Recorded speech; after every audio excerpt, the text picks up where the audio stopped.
Here we go, round 2, hive 2.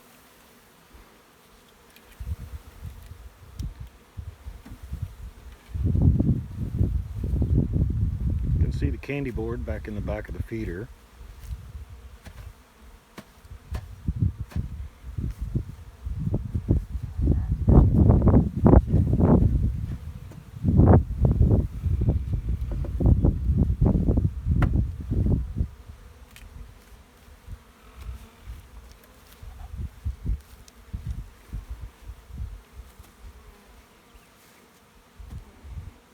And that queen's already got bees clustering around her.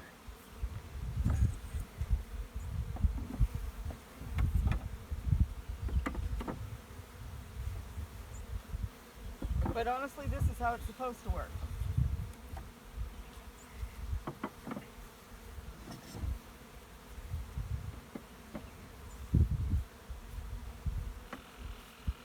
And we'll finish putting the hive together and let them make their way at home.